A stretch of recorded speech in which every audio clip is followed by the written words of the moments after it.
Hi guys, welcome back to another video.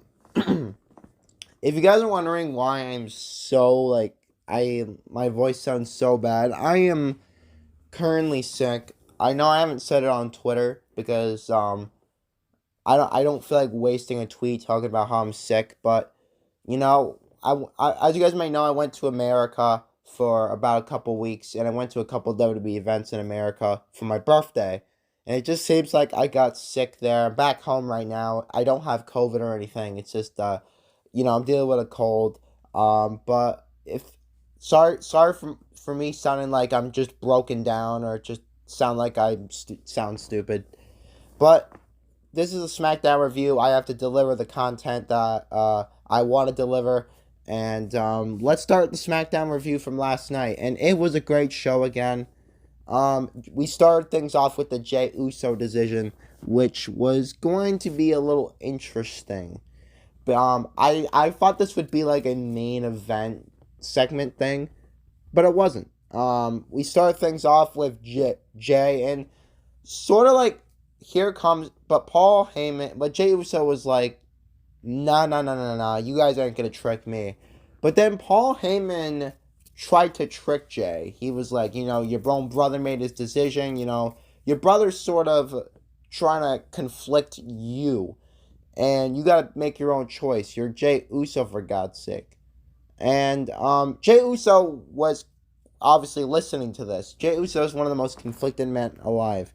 And Solo's just standing there acting like it's the big authority figure the whole time. Um, it was really what I expected, honestly, from this segment. Paul Heyman is going to try to convince Jay as much as possible that the staying in the bloodline is right, and that just trying to force home that the Usos aren't a thing anymore. And Paul Heyman was offering Jey Uso role of tribal chief, which I wasn't expecting him to use that line, but I guess so. But Jey Uso was also offered a shot at Austin Theory in the main event of SmackDown for the U.S. title, and Jey Uso was like, you know what? Yeah, obviously I'm going to take a title opportunity against Austin Theory, but then Jey Uso was like, you know what? I ain't going to quite answer you to rejoin the bloodline right now. And Jay walked away. It was a perfect way to end that segment. We were gonna find out later in the night, anyways, about Jay's decision, or so we thought. Next up was Santos versus Mustafa Ali in a Money in the Bank qualifier. LA Knight on commentary was just tier one. You could listen to LA Knight all day. I am a part of the LA Knight army, aka the Yeah movement, and this guy better win Money in the Bank. This guy's just got the aura. Reminds me of the Attitude Era. This guy reminds me of an Attitude Era wrestler. He's not The Rock or Stone Cold by any means, but if there's any wrestler that personifies the Attitude Era, it's LA Knight. But Santos and Ali had a pretty good match. It was a crazy match. Santos and Ali were destroying each other. Hurricane Rana's on their head.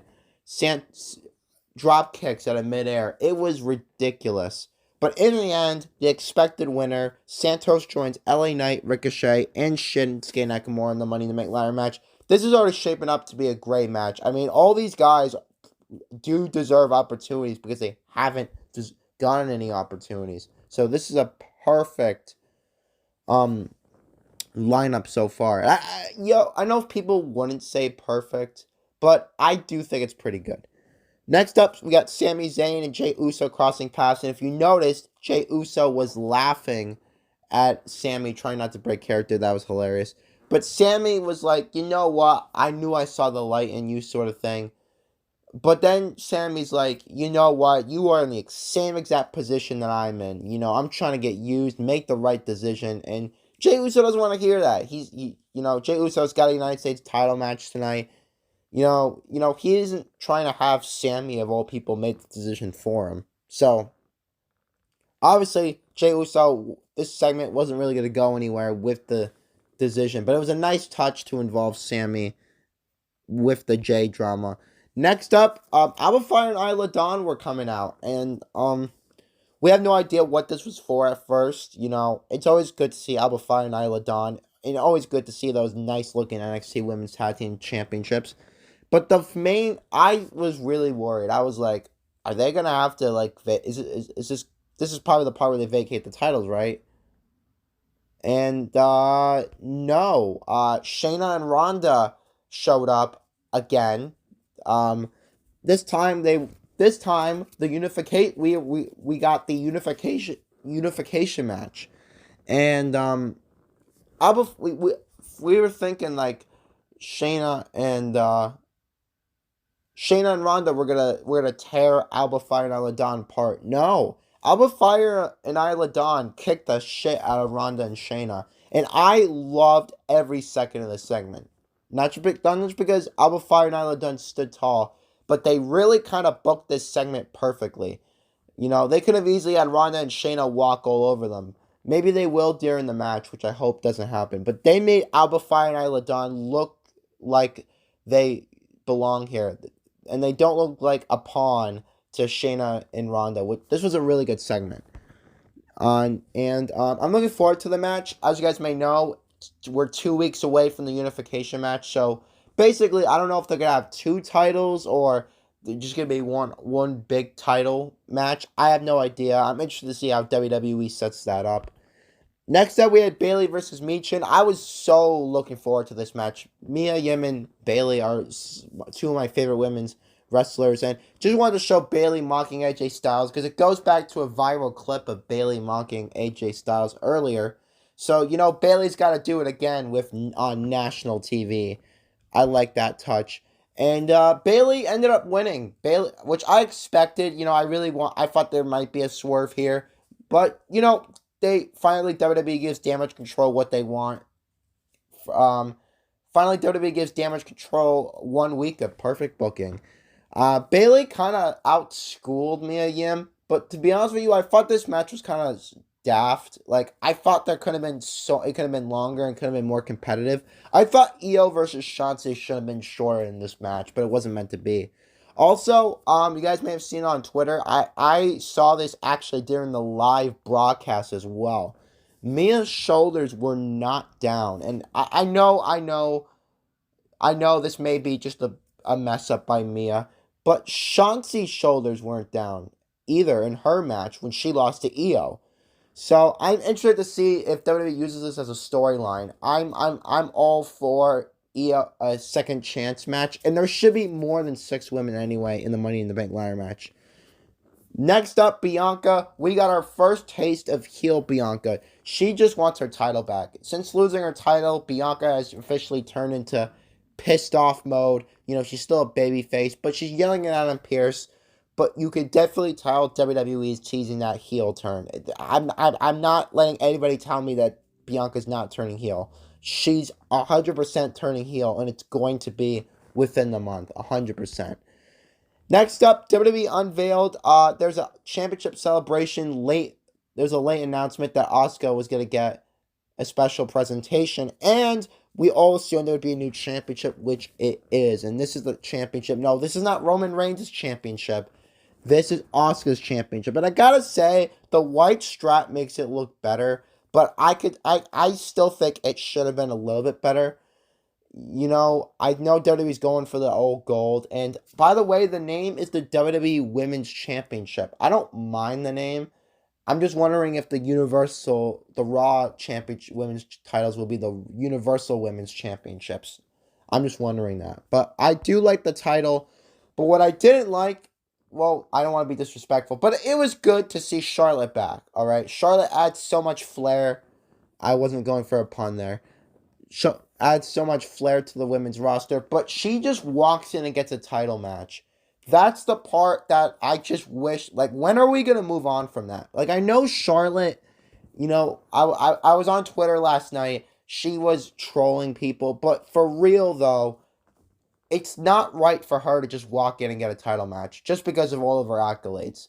She's got enough accolades to be in the Hall of Fame already. There's no excuse for that. There's literally none. I'm not hating if I'm speaking facts. Let's be honest. Next up, we had a Jey Uso and Paul Heyman backstage segment. Paul Heyman's still thinking Jay's alright with him. But Jay is playing Paul Heyman. Paul Heyman thinks that Jay's all on board. He's going to get a private jet. But Jey Uso, Jey Uso's like, if I'm in the bloodline, I'm gonna kick you out, Paul. And that made things 10 times more interesting if they weren't already interesting. And next up was Baron Corbin versus Butch in a Money in the Bank qualifying match. And look who was ringside, one of the best NXT champions ever, Carmelo Hayes, with Trick Williams. That is cool as hell. And Butch ended up winning this, not because of a Carmelo Hayes distraction. Butch beat Baron Corbin clean, like we all expected. This is still Pete Dunne we're talking about here. And Butch is in the Money in the Bank qualifying match, which is awesome, because Butch is awesome. And I think now is as good a time as any to bring back Pete Dunne. Butch is in the Money in the Bank ladder match. It's time to bring back Pete Dunne. It's time to add a whole new physical specimen. And also Carmelo Hayes and Baron Corbin brawled, which was a really good thing as well. Next up, Io versus Shanti. This match was not really that good either. Bayley was distracting Shanti. But the main thing is that we got to see Io wrestle, which is always a blessing. And Io obviously won. This was the one that I was obviously going to happen. Io winning. And now Io and Bayley are both in the women's Money in the Bank ladder match. As a Damage Control fan, all my blessings have been in. Obviously not all my blessings. I really wish Dakota was not injured.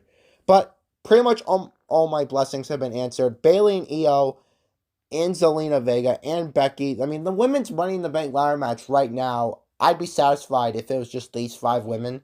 But obviously, I love all the women that are in this match. So it's a really good lineup so far, and we are getting one step closer to this being a reality. Io winning Money in the Bank.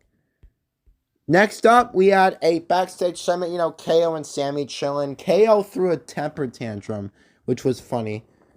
But you got all the best SmackDown tag teams. LWO, Pretty Deadly. Street Profits, Brawling Brutes, I was going to say Pretty Deadly twice. There's a gauntlet next week to determine the number 1 contenders match. So all these teams you see in the picture are going to be in a gauntlet match, which was the obvious way to set it up. And I really hope that people think I'm going to say Pretty Deadly. No, I hope that I really hope LWO wins it.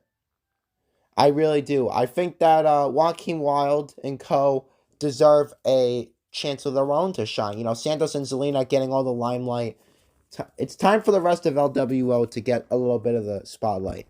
Next up, main event time, Austin Theory versus Jey Uso. It was chaotic. Jey Uso had the win, and then the referee got knocked out. Pretty Deadly showed up. Jimmy Uso accidentally super kicked his own brother. Solo just Samoan spiked the hell out of Jimmy. And Austin Theory, after all that, retains the U.S. Championship. It wasn't really a long match. The main event started kind of late. For what it was good. But Jey Uso is not happy with Jimmy now. Which, yeah. But Jey doesn't look like he's signing with Paul Heyman and Solo either. So the ending of SmackDown was like, well, Jey didn't make a decision still. Which, I don't mind, we are talking about one of the longest storylines known to man here. But like I said on Twitter, I don't care. I will take this cinema all day, every day. And now Jimmy Uso is just like heartbroken. It's almost like his brother is like non-existent. Jimmy's starting to realize, oh shoot, the Usos might be done. So overall, SmackDown was just an A1 show. Really, really good. And the next 2-3 weeks are looking like it's going to be great as well. So I cannot wait to see what's going to happen in these SmackDown matches. And with that, we are done here for this video. Hopefully my voice will sound better in the Raw review. And I'll see you all later.